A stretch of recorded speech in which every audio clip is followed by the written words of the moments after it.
What if the reason you keep saying, "I want this," is because a part of you still doesn't believe you're allowed to have it, not because you're incapable, not because it's impossible, but because somewhere in your mind, the life you want still feels like a life that belongs to someone else. And that changes everything, because before you can move towards something, you have to become comfortable with the idea that it could actually belong to you. Think about it.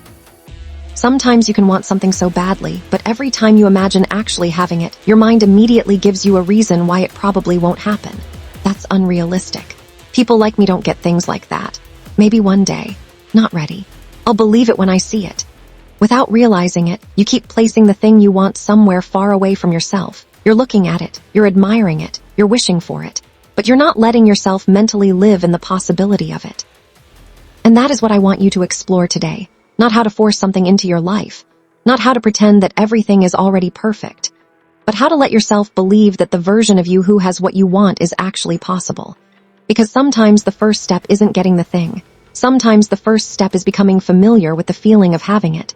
So take a breath and think about something you've been wanting. Maybe it's a career, a healthier relationship with yourself, a creative life, more confidence, a home you love, a certain level of freedom, or simply becoming the person you've always felt you could be. Now, instead of thinking about how you're going to get there, just imagine what it would feel like if it were already part of your normal life. Not the dramatic moment when you finally achieve it. The ordinary Tuesday after the morning when you wake up and it isn't something you're chasing anymore. It's simply your life. What would you feel? Would you feel calmer? Would you feel relieved? Would you feel proud? Would you finally stop questioning whether you're good enough? Stay with that feeling for a moment. Because this is where the idea of manifestation becomes much more interesting. Your thoughts don't magically control the universe, but your thoughts can influence the way you see yourself.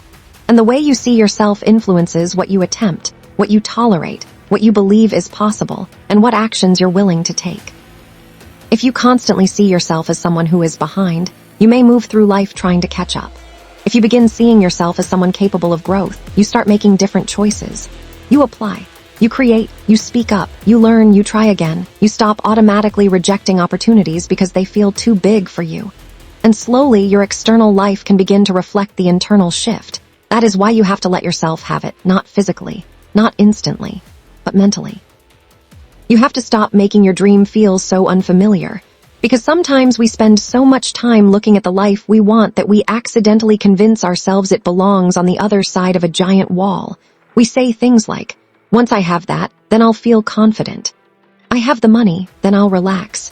I look successful, then I'll start acting successful. Someone chooses me, then I'll feel worthy." But what if you reverse the order? What if you started practicing the feeling now? What if you allowed yourself to feel confident before everything was perfect?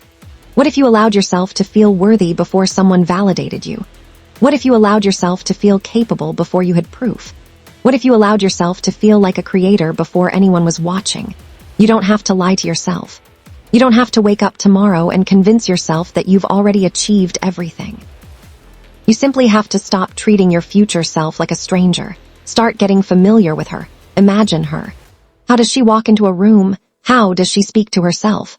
What does she no longer apologize for? What does she protect? What does she say no to?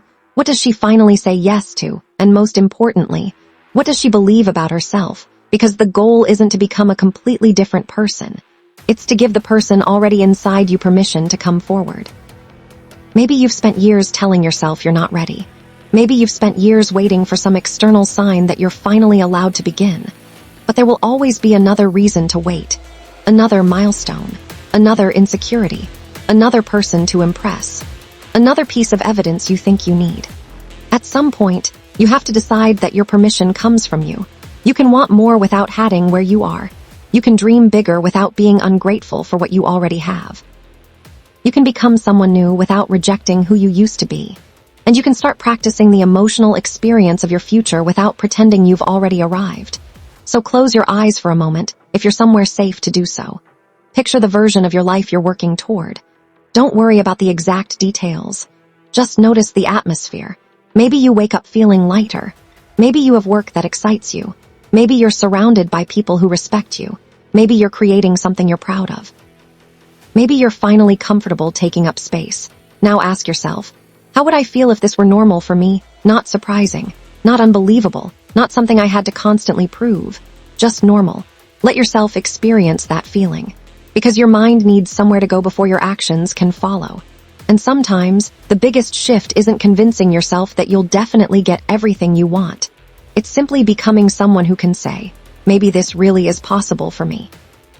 That sentence is powerful, because you don't need perfect certainty. You just need enough openness to take the next step. Maybe it is possible. Maybe you can learn it. Maybe you can build it.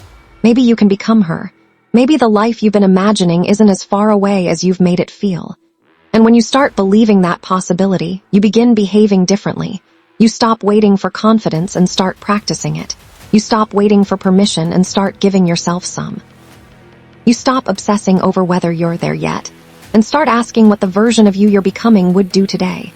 And that's where the real transformation happens. Not in one magical moment, but in hundreds of tiny decisions. The decision to try.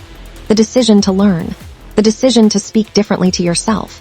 The decision to stop shrinking. The decision to keep going when nobody is applauding yet.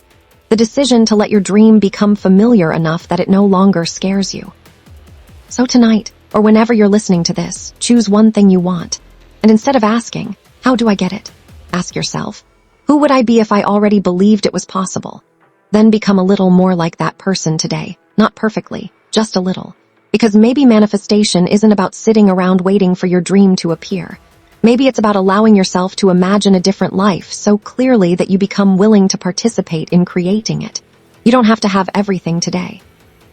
You don't have to know exactly how it will happen. You don't even have to be completely confident. You just have to stop telling yourself that the life you want is too far away to belong to you. Let yourself want it. Let yourself imagine it. Let yourself feel what it might be like. And then let yourself take the next step toward it. Because sometimes before you can have something in your hands, you have to make room for it in your mind. And before the world sees a different version of you, you have to give yourself permission to become her.